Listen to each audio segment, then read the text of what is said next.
Le goût d'entreprendre.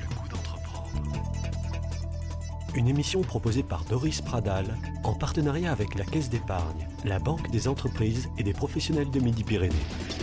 Bonjour à tous et merci de nous rejoindre sur Radio Présence. Nous allons parler carrière, emploi et recrutement dans le goût d'entreprendre. Gabriel Camus vient de reprendre les rênes du cabinet Camus & Co Conseil. Alors d'abord, comment aborde-t-on la reprise d'une entreprise? Quelles sont les nouvelles façons de recruter et comment se faire remarquer? Réponse tout de suite.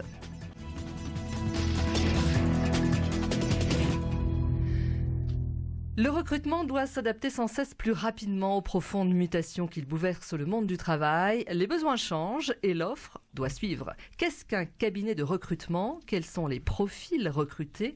Et quelles sont les contraintes d'un recruteur? Bonjour Gabriel Camus. Bonjour. Vous venez de prendre les commandes il y a quelques mois du cabinet qui porte votre nom, Camus & Co. On peut dire Camus & Co ou Camus & Co. Si vous travaillez en France ou à l'international. Qu'est-ce que ça veut dire reprendre un cabinet de recrutement? Qu'est-ce que ça implique? C'est un fonds de commerce, un cabinet de recrutement? Oui, c'est un fonds de commerce avec en principe des outils qui sont déjà en place, qui ont été mis en place par mon prédécesseur, qui était un cabinet qui a été créé en 1991, donc j'ai repris la direction il y a 2 ans, et qui avait mis en place effectivement des outils qui permettent d'efficacement évaluer et sélectionner les bons candidats pour les bons postes. D'accord. Gabriel, est-ce qu'on est recruteur? Est-ce que vous êtes recruteur depuis toujours? Est-ce que c'est dans votre ADN? Ah non, pas du tout, pas du tout. Alors, dans mon ADN peut-être que si, mais en tout cas j'ai mis longtemps avant d'oser faire apparaître cet ADN au grand jour, puisque à l'origine je suis ingénieur de formation, et c'est sur le tard, aux alentours de 40 et quelques années, que j'ai choisi d'abandonner le métier d'ingénieur pour me consacrer aux ressources humaines et plus particulièrement à l'accompagnement individuel des salariés dans les recrutements, mais également dans tous les changements qui peuvent subvenir dans un parcours professionnel. Donc vous étiez plutôt dans l'informatique, l'électronique. La microélectronique. J'étais spécialiste de la microélectronique très précisément. Je concevais au départ des circuits intégrés qui aujourd'hui servent dans les téléphones, dans les voitures, partout, absolument partout. Non, mais c'est complètement différent, c'est un univers absolument opposé. Eh oui. Au RH. Ouais, oui, ça, on ne peut rien vous cacher. Oui, non, ça n'a pas grand-chose à voir. Pour faire très court et pour que les auditeurs comprennent, j'ai en fait suivi une formation d'ingénieur parce que j'ai grandi dans un environnement, je dirais, socio-familial qui valorisait beaucoup le fonctionnement de l'intellect et notamment la profession scientifique, d'ingénieur, etc. Donc j'ai fait ça parce qu'il fallait que je rentre dans les clous. Et puis j'ai exercé pendant un certain nombre d'années jusqu'au jour où j'ai décidé d'être plutôt orienté vers ce qui était moi-même, c'est-à-dire beaucoup plus l'humain, la psychologie, le fonctionnement des interactions entre les gens et la façon dont les gens fonctionnent eux-mêmes. Alors aujourd'hui, vous recrutez pour le compte de clients, petites entreprises, TPE, PME. Alors ça va de la TPE, malheureusement, elle n'a pas les moyens de s'offrir les services d'un cabinet puisque ça a quand même un coût. Et la très grande entreprise a tellement de moyens qu'elle a son propre service de recrutement. Voilà.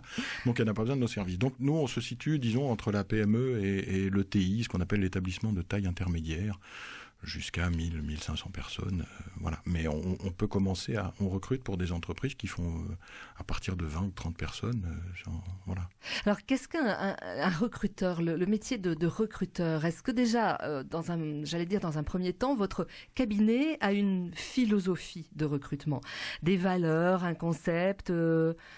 Est-ce que, je sais pas, comment vous pouvez nous définir ça? Oui, une philosophie et des valeurs, ça certainement, sinon je serais pas là. Moi je peux pas faire les choses sans avoir derrière la tête un certain nombre de valeurs qui sont mes valeurs à moi, qui sont basées d'abord sur le respect, sur l'individu, sur l'humain. Donc les valeurs de mon cabinet, effectivement, ce sont des valeurs de respect à la fois des clients et à la fois des candidats. Un candidat qui est en recherche d'un emploi, est dans une phase qui n'est pas forcément très rigolote pour lui. Donc il convient de ne pas lui faire croire des choses qui ne sont pas justes, de ne pas lui faire miroiter des choses qui n'existent pas. Et donc, voilà, l'éthique pour nous, ça consiste à effectivement être à l'écoute beaucoup, aussi bien de notre client pour définir le profil qu'il cherche. Vous l'aidez aussi ? Bien sûr. Vous l'accompagnez ? Bien sûr, on l'accompagne parce que le client ne sait pas, l'entreprise ne sait pas toujours définir quelles sont les caractéristiques des profils en termes de profil psychologique. Elle sait définir les compétences techniques dont on a besoin, mais pas forcément les comportements et le savoir-être. Voilà. Pour faire ça aussi effectivement simple, on va dire le savoir et le savoir-faire. L'entreprise est capable de l'évaluer mieux que moi, la plupart du temps, puisque je suis pas dans leur métier. Bien sûr, ils connaissent le métier. métier. Mais le savoir-être, voilà, ils comptent beaucoup sur nous pour les aider sur cet aspect de savoir-être. Ouais. Est-ce qu'il y a des postes où c'est difficile de recruter ? Oui, bien sûr. Oui, bien sûr, il y a des postes qui sont en tension. J'ai l'habitude de citer 3 exemples, alors qui sont, ça évolue bien évidemment avec le temps, mais il y a 3 postes que je ne cherche jamais à pourvoir pour des clients. Quand on me le demande, je le refuse. On me le demande jamais, mais enfin voilà. C'est les comptables, parce que les comptables, ils ont tous du travail. Je connais pas de comptable qui soit. Enfin, alors peut-être je me trompe, mais j'en ai jamais rencontré. Ensuite, il y a les bouchers. Si vous êtes boucher aujourd'hui, vous avez du travail. Si vous n'avez pas de travail, c'est qu'il y a un problème.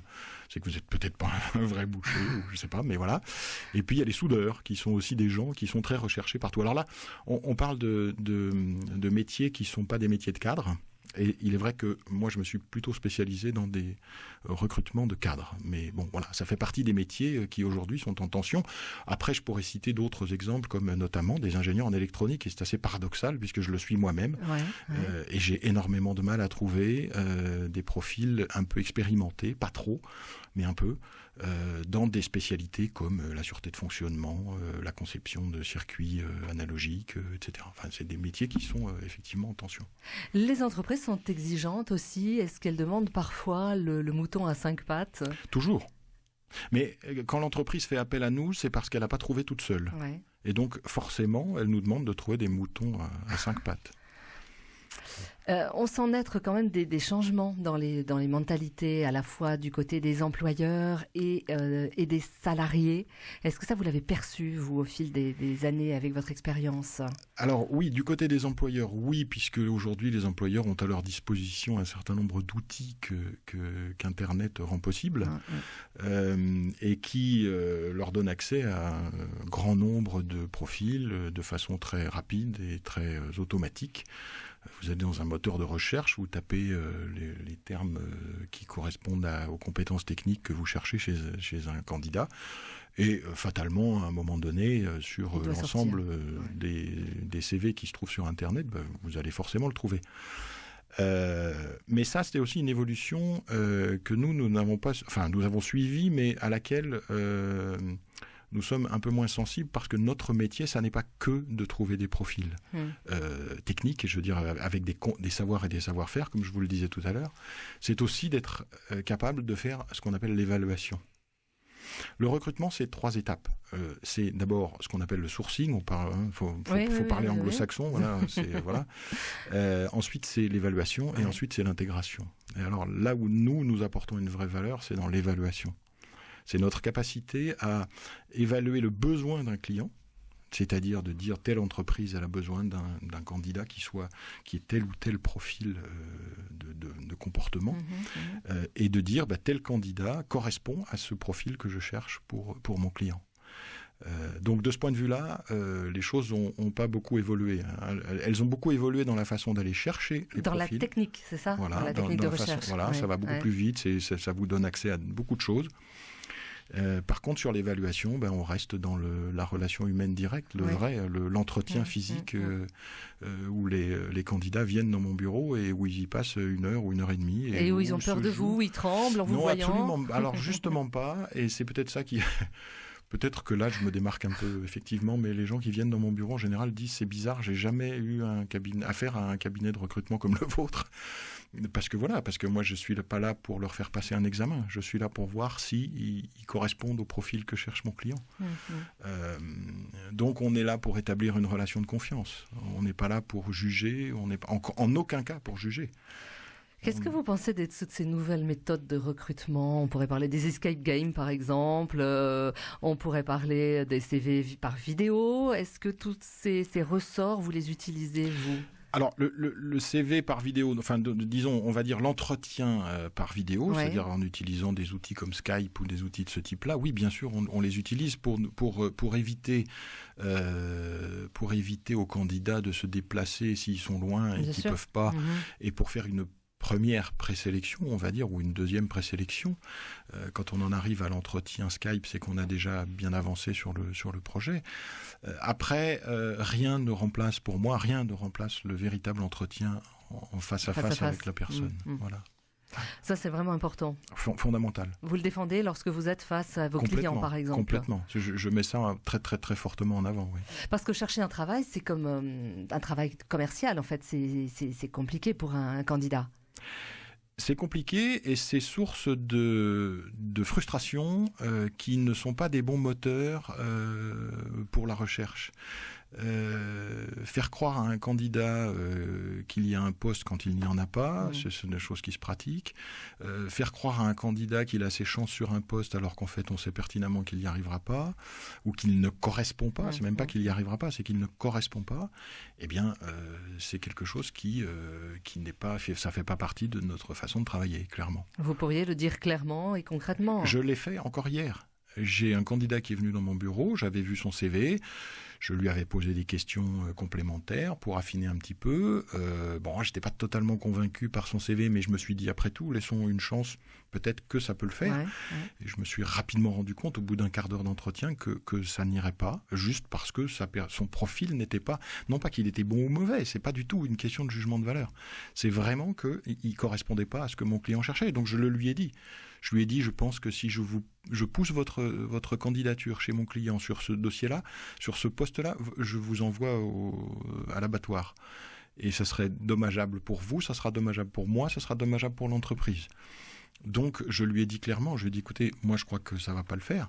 On est resté encore une demi-heure à échanger parce que j'avais à cœur d'accompagner cette nouvelle relativement mauvaise pour lui, parce qu'il avait certainement fondé beaucoup d'espoir dans cet entretien.